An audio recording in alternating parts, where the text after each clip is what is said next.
Weight cutting, guys, I was talking about weight cutting because there's a big difference in weight cutting, dieting, and losing weight. These are not the same things.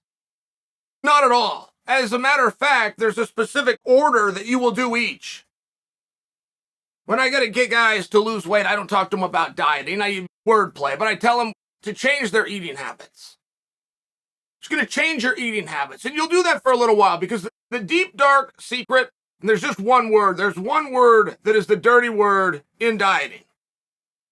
It's the word that nobody wants to tell you because they can't get you to buy their book. They can't get you in the door. They can't get you to believe in. They can't get you to buy the food or even do that first meal.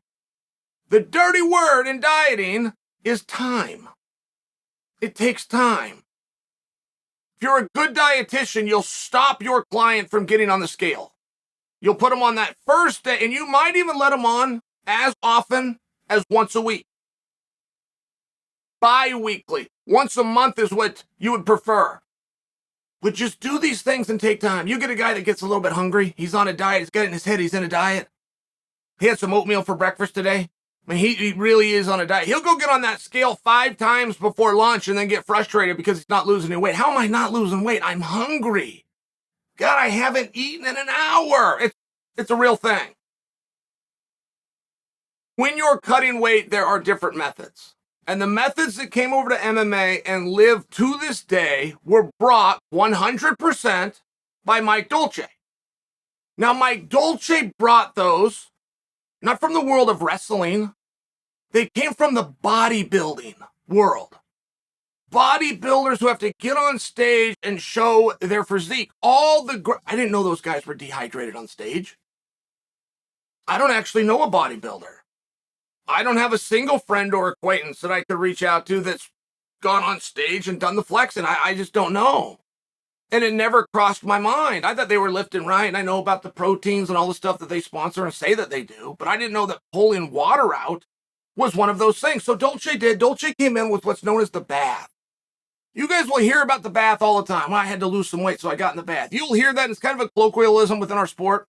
If you go back far enough or you ever looked into it, you'll know what it is. But other people, you'll read and go, bath. What, is that an expression for something? Is bath an expression for wind sprints? Is it an expression for jogging? The bath, as we call it.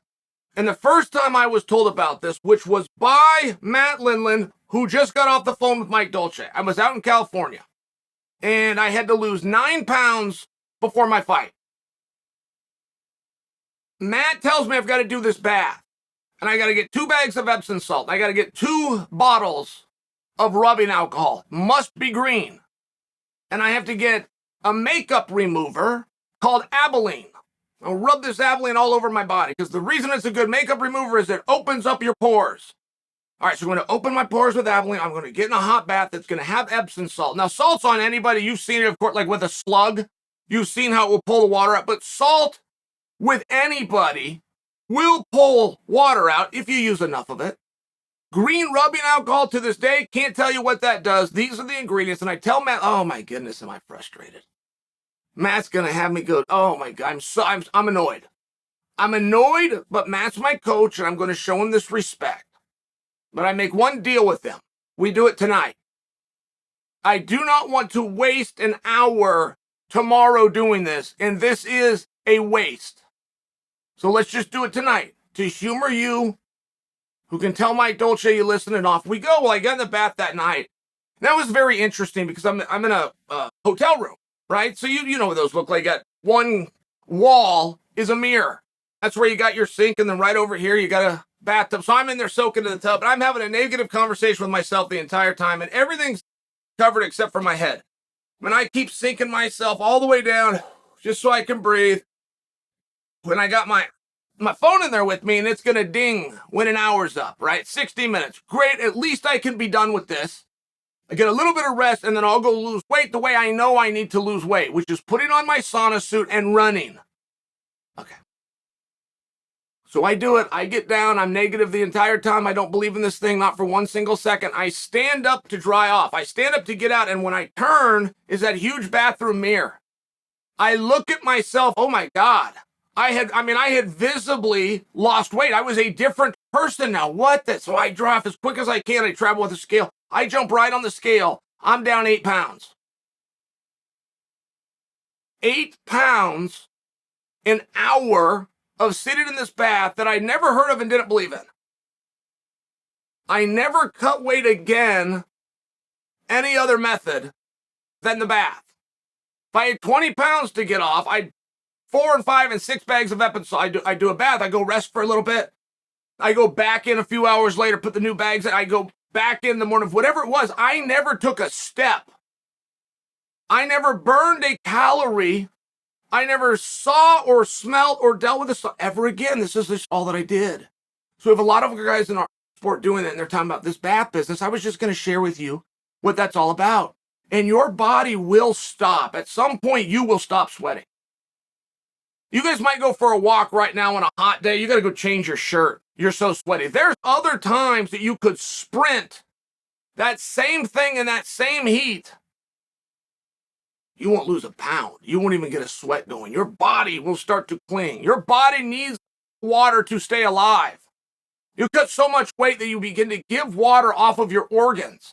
Guys that cut a lot of weight often will get knocked out. Well, one of the scientific reasons behind that is one of the organs, your brain, that starts to draw and give water. If you don't have that water for protection, your brain in a knockout just becomes a lot easier. I'm just trying to entertain you and tell that with you. I got a great story.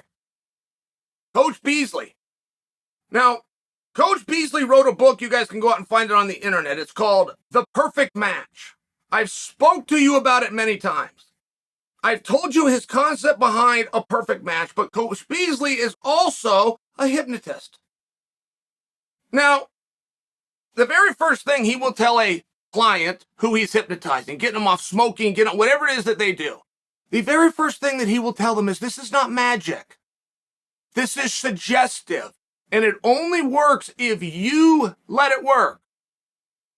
You have to believe in it. When I tell you you're losing consciousness, your eyes closed because you're tired, just close your eyes. Just pretend. Just play along with me, and we will get there. So, Dennis Hall, one of the great wrestlers ever. World Team Trials, they're out in Florida. Dennis Hall has already advanced to the championship match.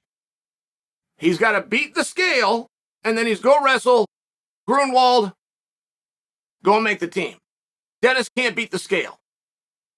Dennis is a half a pound overweight, but his body's done. He's done sweating. The fact that we're in Florida is very relevant. You can go outside, it's 108 degrees. I mean, people are just sweating. They're standing in line waiting for a taxi to come.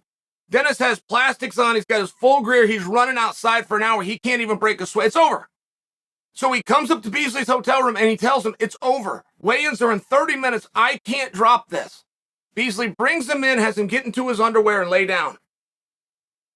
So now you're in an air-conditioned room, right? Dennis Hall couldn't sweat outside in 108 degrees, trying to sweat through vigorous exercise and wearing extra clothing to make him extra hot. He can't break a sweat. Beasley has him stripped down to his underwear so that he's comfortable. He's got the air conditioning on.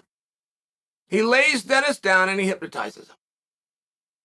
And through the hypnotic process, he convinced Dennis that he had died and that he was a terrible person and that he is now in hell and he is burning because of all the fires around him.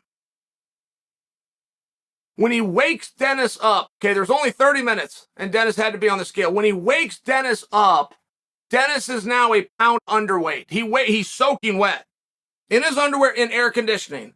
But his mind did this, and he was soaking wet. They have to dry him off, get him to the scale where he weighed in, a pound underweight. So you start to learn where the mental side of this comes in. But you also start to learn there are processes where your body's going to speak back to you. Your body's tell you right now when you're thirsty. Your body's tell you right now when you're hungry. But when you start messing with your body and your mind, if you don't give it food and you don't give it water, will quit letting you burn the same calories. Quit letting you put out the same energy. Quit letting you sweat.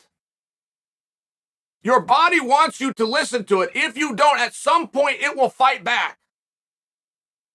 It's a very tough process. Once your body starts saying, no, you're not going to get much more weight off.